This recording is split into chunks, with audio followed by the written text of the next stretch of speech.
Olá, seja bem-vindo ao canal da Científica Discursivas. Hoje nós vamos resolver a última prova de analista judiciário, área judiciária, do último concurso unificado do TSE. Também vamos trazer dicas de como pontuar alto na sua prova discursiva.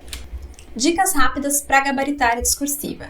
Seja objetivo, concentre-se em responder os pontos, os aspectos solicitados no comando da questão, pois o espaço geralmente é curto, então você tem que se atentar a responder exatamente o que está sendo solicitado. Redigir a sua resposta seguindo a norma culta, pois caso você tenha erros no seu vocabulário, na sua gramática, isso vai trazer descontos na tua pontuação. Realizar uma boa estruturação do texto, que confere maior legibilidade, torna muito mais fácil o examinador localizar as respostas que ele precisa, os aspectos do enunciado. Planejar os parágrafos de atendimento dos aspectos entre as partes, o que nós já vamos ver. A apresentação do aspecto, argumento técnico e fechamento. Não fugir do tema e dos aspectos solicitados, porque a fuga do tema ela pode trazer uma nota 0 para sua discursiva. Aplicar elementos de ligação, articuladores do discurso, pronomes relativos e demonstrativos para pontuar alto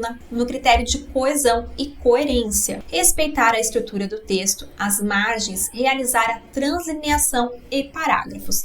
Translineação é um nome que pode parecer estranho, mas tenho certeza que você sabe o que é. A translineação é quando a gente está escrevendo a palavra e está chegando ali no finalzinho da linha e não cabe mais a palavra inteira. Então você precisa fazer a divisão silábica, deixando parte da palavra na linha anterior e o restante na linha de baixo. Não deixe o espaço em branco no final. Faça a translineação. Respeitar a estrutura do texto, as margens, ok? Baixar o e-book gratuito com dicas e estratégias para a prova discursiva do TSE. Porque nesse e-book nós trazemos aí de forma mais completa todas essas dicas para você ir bem na tua prova discursiva.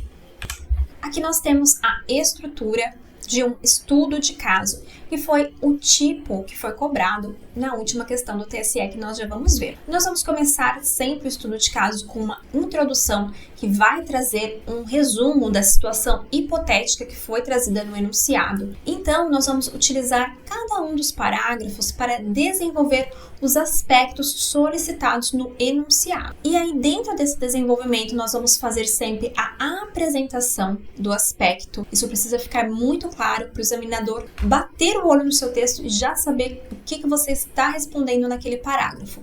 Nós vamos trazer, então, um primeiro argumento que é obrigatório, um segundo argumento que é facultativo e o encerramento aí do parágrafo que também é facultativo. E dessa forma, nós vamos agir para cada um dos parágrafos de desenvolvimento. Depois, nós vamos para a conclusão, que vai ser a síntese dos encaminhamentos dos parágrafos de desenvolvimento. Aqui nós colocamos as referências de segundo, terceiro, quarto parágrafo, mas para ter uma noção de um texto, mas isso aqui vai variar, a quantidade de parágrafos vai variar de acordo com a quantidade de aspectos solicitados. Como vocês vão ver na sequência, na questão do último concurso, foram 4 aspectos solicitados no enunciado. Então, nós tivemos não um quinto parágrafo de conclusão, mas sim um sexto parágrafo de conclusão. Aqui, vamos ver sobre a estruturação de cada um dos parágrafos, que é muito importante. A apresentação do aspecto, nós vamos iniciar deixando claro ao corretor o aspecto a ser tratado no parágrafo. Não se acanhe, copie partes do aspecto da questão, evitando qualquer dúvida. Depois, os argumentos, que é a parte em que você vai responder o que está sendo perguntado ou solicitado no aspecto. Para tanto, poderá fazer uso de definição,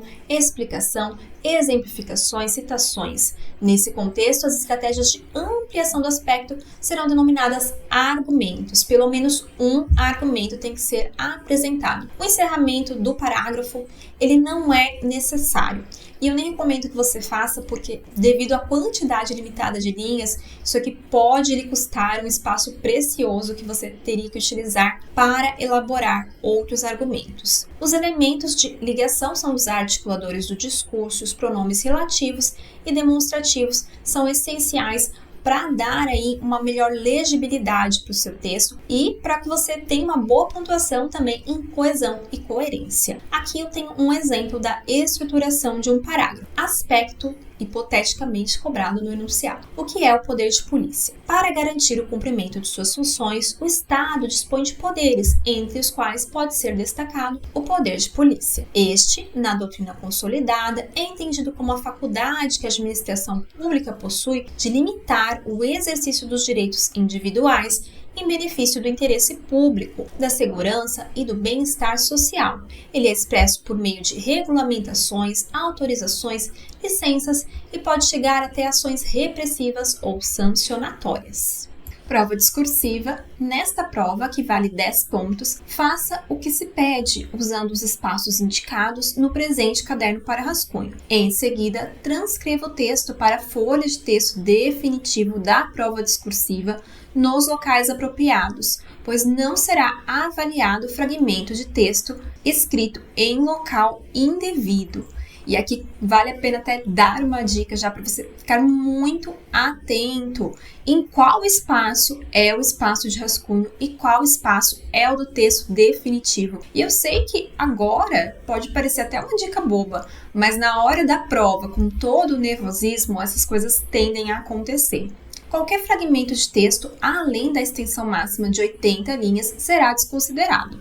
Na folha de texto definitivo, identifique-se apenas no cabeçalho da primeira página, pois não será avaliado o texto que tenha qualquer assinatura ou marca identificadora fora do local apropriado. Considere que a Lei Ordinária Federal XY contemple os artigos a seguir enumerados. Artigo 1º. O partido político destina-se a assegurar, no interesse do regime democrático, a autenticidade do sistema representativo e a defender os direitos fundamentais definidos na Constituição Federal.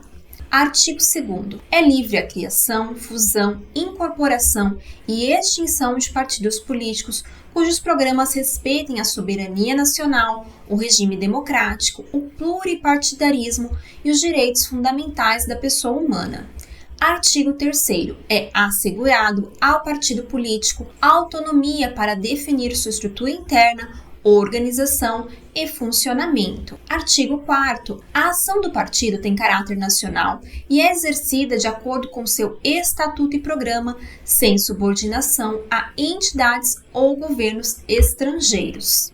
Artigo 5º. O partido político funciona nas casas legislativas por intermédio de uma bancada que deve constituir suas lideranças de acordo com o estatuto do partido, as disposições regimentais das respectivas casas e a norma desta lei. Artigo 6º. Tem direito a funcionamento parlamentar em todas as casas legislativas para as quais tem elegido representante o partido que em cada eleição para a Câmara dos Deputados obtenha o apoio de no mínimo 5% dos votos apurados, não computados os brancos e os nulos, distribuídos em pelo menos 1/3 dos estados, com um mínimo de 2% do total de cada um deles. Artigo 7º. O Fundo Especial de Assistência Financeira aos Partidos Políticos, fundo partidário, é constituído por multas, recursos financeiros, destinados por lei, doações de pessoas físicas e jurídicas e dotações orçamentárias da União. Artigo 8º. O Tribunal Superior Eleitoral fará a distribuição do fundo partidário aos órgãos nacionais dos partidos, obedecendo aos seguintes critérios. 1% do total do fundo partidário será destacado para entrega em partes iguais a todos os partidos que tenham seus estatutos registrados no TSE. 2. 99% do total do fundo partidário serão distribuídos aos partidos que tenham preenchido as condições do artigo 6º na proporção dos votos obtidos na última eleição geral para a Câmara dos Deputados. Considerando que dos 29 partidos que concorreram nas eleições de 2006, apenas 7 alcançariam os requisitos previstos no referido artigo 6º dessa lei, o Partido Z, um dos partidos políticos que não teria direito a funcionamento parlamentar, ingressou com ação judicial perante o TSE, solicitando a declaração de inconstitucionalidade dos artigos 6º e 7º da norma acima transcrita, mediante exercício de controle de constitucionalidade abstrato e concentrado, sob o argumento de que a referida norma viola o princípio da isonomia, os princípios constitucionais relativos aos partidos políticos e que, ademais, trata-se de norma formalmente inconstitucional, porque a legislação partidária, na medida em que regulamenta dispositivos constitucionais, necessita ser feita mediante lei complementar. Nós temos aqui, então, uma lei teoricamente criada e uma situação hipotética para um estudo de caso.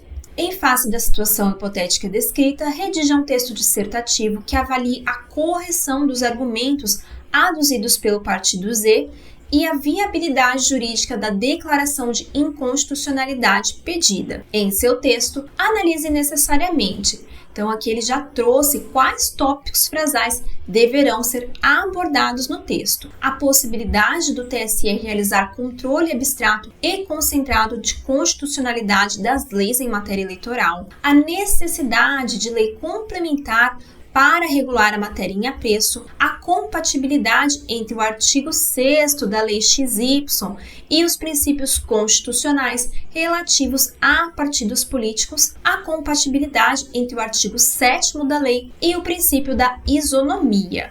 Vamos então à resolução da questão. Lembrando sempre de seguir aquela estrutura do estudo de caso e da nossa legenda aqui. Em amarelo nós temos a apresentação do aspecto, em verde vamos ter os argumentos e em azul os elementos de ligação, articuladores e pronomes. No primeiro parágrafo, nós vamos trazer um breve resumo da situação hipotética apresentada no enunciado. Trata-se de questionamentos sobre a constitucionalidade de dispositivo da Lei Ordinária Federal XY, levantado pelo Partido Z, que não alcançou os requisitos para funcionamento parlamentar, segundo o artigo 6º da referida lei. O partido argumenta violação ao princípio da isonomia e aos princípios constitucionais que regem os partidos políticos, além de alegar que tais disposições deveriam ser estabelecidas via lei complementar e não via lei ordinária. Na sequência, nós partimos para o atendimento dos aspectos do enunciado, sendo que cada um desses aspectos vai ser trabalhado em um parágrafo diferente. Aqui nós temos o primeiro aspecto solicitado, a possibilidade de o TSE realizar controle abstrato e concentrado da constitucionalidade de leis em matéria eleitoral. A competência para o controle abstrato de constitucionalidade é exclusiva do Supremo Tribunal Federal, conforme o artigo 102, inciso 1, a linha A da Constituição de 88. O TSE, apesar de sua relevância no sistema jurídico eleitoral, não detém tal atribuição, sendo limitado ao controle concentrado de constitucionalidade e incidente tantum, ou seja, na análise de casos concretos que chegam à sua jurisdição. Aqui eu coloquei o artigo da lei, porém na hora da sua prova você não precisa se preocupar com isso, a não ser que seja uma prova em que você tenha consulta à lei. Não haverá desconto por você não ter incluído o dispositivo legal. O importante é o conteúdo desse artigo, o seu conhecimento. Não inclua se você achar que lembra qual é o artigo, porque aí é ruim você incluir um artigo incorreto. Só coloque se você tiver absoluta certeza de que é aquele artigo que você quer mencionar. No terceiro parágrafo, nós vamos ter o atendimento ao segundo aspecto solicitado no enunciado, a necessidade de lei complementar para regular a matéria em apreço. No que tange à exigência de lei complementar, só ocorre por previsão expressa da Constituição Federal. Outro sim, a Carta Magna, em seu artigo 17, inciso 4, não explicita a necessidade de lei complementar para dispor sobre a organização e funcionamento de partidos políticos, dispondo que os partidos políticos terão funcionamento parlamentar de acordo com a lei. Portanto, não se verifica a inconstitucionalidade formal pela via legislativa eleita, a lei ordinária para tratar da matéria em análise. Como você já deve saber, só é exigida lei complementar para disciplinar determinado assunto quando isso vier de forma expressa na Constituição. E aqui no artigo 17, que trata sobre essas disposições que estamos analisando, não há essa exigência. E aqui você consegue ver uma estrutura muito boa para o seu parágrafo, com os elementos de ligação que estão aqui destacados em azul, os argumentos em verde e aqui em amarelo, eu deixando evidente para o meu examinador o que eu estou respondendo nesse momento. Isso facilita muito na hora de a sua prova ser corrigida. Quarto parágrafo. Atendimento ao terceiro aspecto solicitado no enunciado. A compatibilidade entre o artigo 6º da Lei XY e os princípios constitucionais relativos a partidos políticos. Para nós não termos que voltar lá no enunciado, eu colei aqui o artigo 6º. Tem direito a funcionamento parlamentar em todas as casas legislativas para as quais tenha elegido representante o partido que em cada eleição para a Câmara dos Deputados obtenha o apoio de no mínimo 5% dos votos apurados, não computados os brancos e os nulos, distribuídos em pelo menos 1/3 dos estados, com um mínimo de 2% do total de cada um deles. Novamente aqui em amarelo, deixando evidente o que vai ser respondido nesse momento, o artigo 6º da lei, ao restringir o funcionamento parlamentar, reveste-se de patente inconstitucionalidade, infringindo o fundamento republicano do pluralismo político e a liberdade partidária ao criar barreiras intransponíveis aos partidos menores e prejudicando a pluralidade e diversidade essenciais ao funcionamento democrático. Tal disposição está ainda em desconformidade com a jurisprudência do STF, que declarou inconstitucional artigo de semelhante redação. Então, nesse caso, eu trouxe 2 argumentos. Eu coloquei primeiro um argumento de infringir princípios importantes para o Estado democrático de direito e depois eu trouxe aqui mais um argumento de que já houve por parte do STF a declaração de inconstitucionalidade de um dispositivo semelhante. Lembrando novamente que você não precisa colocar em qual ação isso foi decidido. Eu coloquei aqui o número da ADI, mas para o caso de você consultar para complementar os seus estudos. Quinto parágrafo, atendimento ao quarto aspecto solicitado no enunciado, a compatibilidade entre o artigo 7º da Lei XY e o princípio da isonomia. O artigo 7º, por sua vez, trata dos recursos que compõem o fundo partidário, sendo constitucional.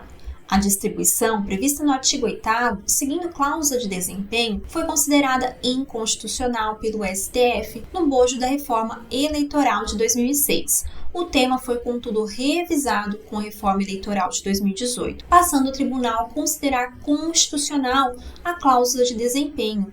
Desta forma, as disposições acerca da distribuição do fundo partidário trazidos pela Lei XY são constitucionais e não violam o princípio da isonomia.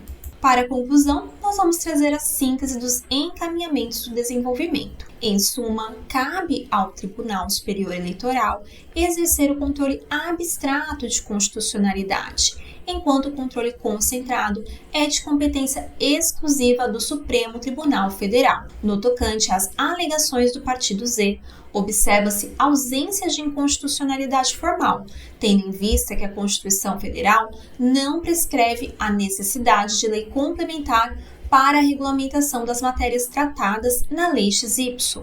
No entanto, o Partido Z encontra fundamentação válida ao questionar a constitucionalidade do artigo 6º, que efetivamente infringe o direito ao funcionamento parlamentar. Já em relação ao artigo 7º, a legislação demonstra alinhamento com o princípio da isonomia. Se você gostou aí do vídeo, das dicas, da correção da questão, Científica Discursivas tem um preparatório específico para o concurso TSE. Nesse curso, você vai ter a discussão dos critérios específicos que são cobrados, que são pontuados pela CESP e Sebrasp, as apostas dos nossos professores para a prova discursiva, as estratégias de estruturação dos parágrafos, como eu dei uma pequena amostra aqui para vocês, o que o corretor vai buscar no seu texto, exemplos contextualizados com os tópicos prováveis, a aplicação de palavras-chave e articuladores do discurso para aumentar a sua nota, capítulo novo com indicação de centenas de erros comuns em discursivas, como conseguir a melhor nota possível quando não se sabe muito sobre o assunto cobrado. Inclusive, para quem me conhece e me segue lá no Instagram, viu que eu recentemente praticamente gabaritei uma prova discursiva em que eu não sabia quase nada do conteúdo, utilizando essas técnicas que nós passamos aqui nas Científicas Discursivas. Dezenas de questões de provas anteriores, dezenas de questões, redações inéditas voltadas para o TSE e videoaulas sobre todas as estratégias. Espero que você tenha gostado da aula. Qualquer dúvida, deixa aqui nos comentários ou procure aí o meu Instagram, o Instagram das Científicas Discursivas.